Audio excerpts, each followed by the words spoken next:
अस्सलामुअलैकुम नाज़रीन कराम, नई वीडियो में आपको खुश आमदीद कहते हैं। आज इस्लामाबाद हाई कोर्ट से बड़ी अहम तरीन ख़बर आई है। एक ख़बर नहीं बल्कि कई ख़बरें हैं। अब रात को एक अच्छी ख़बर जो हमें सुनने को मिली वो पेट्रोलियम मसनूआत की कीमतों में कमी के हवाले से है। पाकिस्तान की आवाम के कुछ उन्हें रिलीफ़ मिला है और 40 रुपये पेट्रोल सस्ता हुआ है। अभी भी इसको मज़ीद कम किया जा सकता था, लेकिन बजाय इसके कि वो लोगों को रिलीफ़ देते, उन्होंने कंपनीज़ का मार्जिन बढ़ाने में ज़्यादा फोकस किया है। अब आते हैं इमरान खान पर। नाज़रीन कराम, आपके इल्म में है कि आज साइफ़र केस को ख़ारिज करने के हवाले से भी केस पर समाअत है। साइफ़र केस में ज़मानत की दरख्वास्त पर भी समाअत का केस है। इसी तरह इंसदाद दहशतगर्दी अदालत में भी इमरान खान के केसेस हैं। आज सबसे पहले थाना खन्ना में 2 और थाना बाराकहू में दर्ज एक मुकदमे के हवाले से समाअत हुई है और इस समाअत के दौरान पाकिस्तान तहरीक इंसाफ के वकला ने खुलकर आज अदालत से ये कहा कि आप प्रोडक्शन आर्डर्स जारी करें।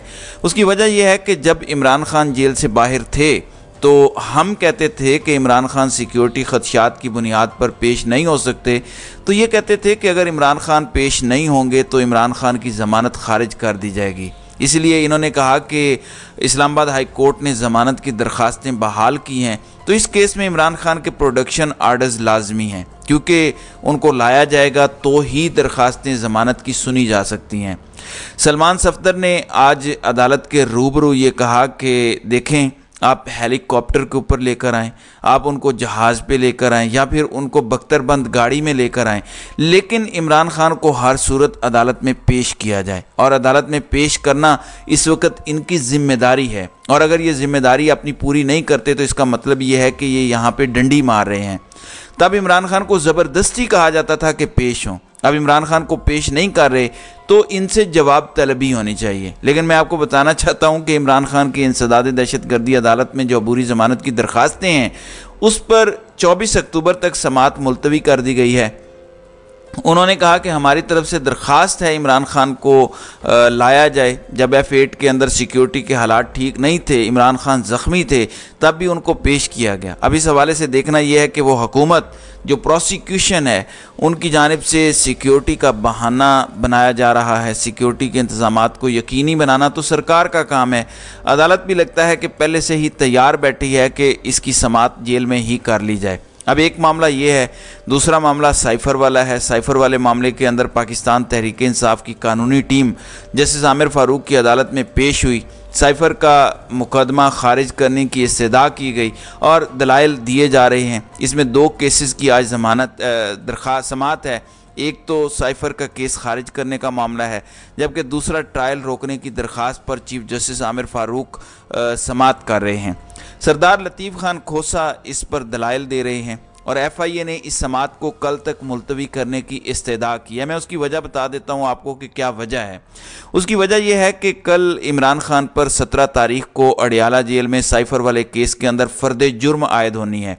जब वो ये कह रहे हैं कि कल तक केस की समाअत मुलतवी कर दें, तो इसका मतलब ये होगा कि दरमियान में फ़र्द जुर्म आयद हो जाएगी और ट्रायल भागना शुरू हो जाएगा।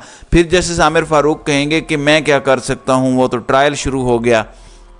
लेकिन नाज़रीन कराम, मैं आपको एक और बात बता दूं, इस्लामाबाद हाई कोर्ट से नवाज़ शरीफ ने हिफाजती ज़मानत लेनी है और इस हिफाजती ज़मानत से पहले बैलेंस करने के लिए ये इमरान खान को कुछ ना कुछ रिलीफ देने की कोशिश करेंगे, ताकि लोगों में ये तासुर हो कि देखिए सिर्फ नवाज़ शरीफ नहीं बल्कि इमरान खान को भी रिलीफ मिल रहा है। यहाँ पर आज लतीफ़ खान खोसा से सवाल हुआ कि खोसा साहब ये बताएं कि पाकिस्तान में अमेरिका की जो दस्तावेज़ात हैं वो डी क्लासीफाई करने का कोई कानून मौजूद है।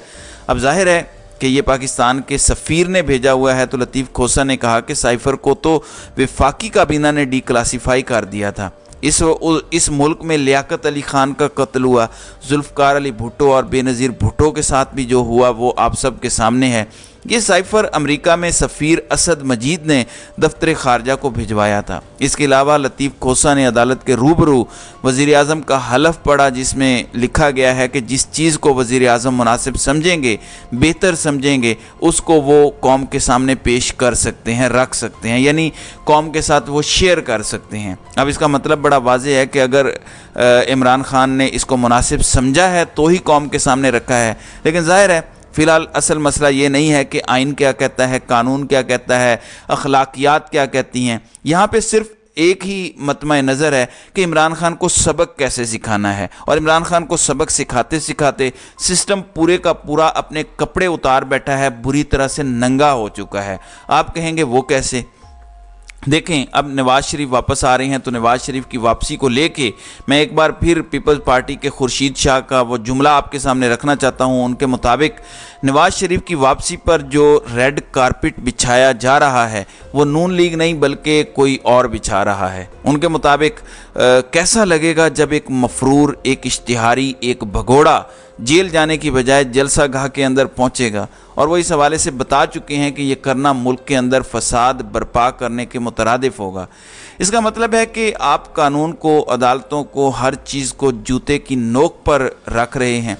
आप बहुत सादा और वाज़े पैगाम दे रहे हैं कि अगर आपके ताकतवरों के साथ, इस मुल्क के फ़ैसला साज़ों के साथ हालात ठीक हैं तो ना तो आपको जेल जाने की ज़रूरत है, ना आपको किसी और चीज़ की ज़रूरत है, फिर सब चीज़ें आपके हक़ में हैं। और अगर आप उनको ललकारेंगे, ताकतवरों को, फ़ैसला साज़ों को, या उनके बारे में सवालात उठाएंगे, तो फिर आपके ख़िलाफ़ इतने मुकदमात बनेंगे कि आपको सांस लेने की फ़ुर्सत भी नहीं मिलेगी। फिर आज सिराजुल हक का एक और जुमला भी है, ये जो मौजूदा हुकूमत है, इंटरम गवर्नमेंट जिसको कहते हैं, इसके पास क्या इख्तियारात हैं, ये क्या कर सकती है? कुछ भी नहीं कर सकती। तो सिराजुल हक कह रहे थे कि इस्टेब्लिशमेंट अगर निगरान हुकूमत के पीछे से हट जाए तो अनवारुल हक काकड़ को वज़ीर आज़म हाउस में कोई पानी का गिलास भी ना दे। और ये बात ठीक है, ये बात सिर्फ अनवारुल हक काकड़ तक नहीं है, बल्कि बहुत सारे ऐसे लोग जो इस वक्त इक़्तिदार के मज़े लूट रहे हैं, अगर उनके ऊपर से हाथ उठ जाए, दस्ते शफ़क़त उठ जाए, तो मेरे ख्याल से उनके जो सेक्रेटरीज़ हैं वो भी उनकी बात ना सुनना गवारा करें। लेकिन फ़िलहाल इन सब की मौजें लगी हुई हैं। अंदाज़ा कीजिए, अगर तेल बढ़ रहा था तो उसका ज़िम्मेदार इमरान खान था, उसका ज़िम्मेदार IMF के साथ वो मुआहदा था। तेल अगर कम हो रहा है तो इसका मतलब है कि नवाज़ शरीफ आ रहा है, इस वजह से ये सब कुछ हो रहा है। सोचने की बात यह है कि अगर IMF की वजह से तेल महंगा हो सकता है तो IMF फिर सस्ता क्यों करने देता है? इसका मतलब है कि यहाँ पे दो नंबरियाँ और गड़बड़ करते हैं ये लोग कि अच्छे काम अपने खाते में लेना चाहते हैं और जो बुरे काम हैं वो सारे के सारे दूसरों के खाते में डाल देते हैं। ऐसा हो नहीं सकता। लोग बहुत समझदार हैं, लोगों को अंदाज़ा है, और इसी वजह से इतनी प्रॉब्लम्स का इन्हें सामना है। अगर इतनी प्रॉब्लम्स का सामना ना होता तो मेरे ख्याल से अब तक ये इलेक्शंस करवा चुके होते। मैं आपको नाज़रीन इकराम एक और बात भी बता देना चाहता हूँ। 9 मई के वाक़यात के हवाले से लाहौर की इंसदाद दहशतगर्दी अदालत में इमरान खान की बहनों और असद उमर की दरख्वास्त ज़मानत पर समाअत हुई। अदालत ने असद उमर और इमरान खान की हमशीरा की ज़मानत में 31 अक्टूबर तक तोसी कर दी है। वजह क्या है? पुलिस के जानिब से ताहाल रिकॉर्ड ही जमा नहीं करवाया गया। 5 माह गुजर चुके हैं 9 मई के वाक़यात को।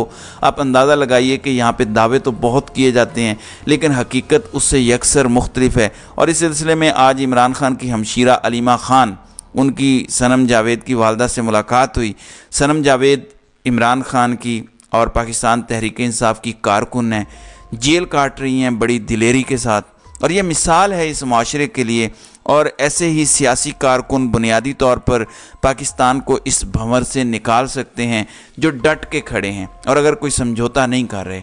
तो सनम जावेद की वालदा के साथ अलीमा खान की मुलाकात हुई और उस मौके पर उन्होंने उनको कहा कि देखें, आपकी बेटी चट्टान है और आपका हौसला पहाड़ जैसा है, और इमरान खान को भी फ़िक्र इन्हीं ख़वातीन की है जो इस वक्त जेलों में बंद हैं। लेकिन ज़ाहिर है ये वक्त हमेशा तो ऐसा नहीं रहना, कभी आज़ादी का सूरज भी तुलू होगा और ये जुल्म की काली रात भी एक दिन ज़रूर छटेगी।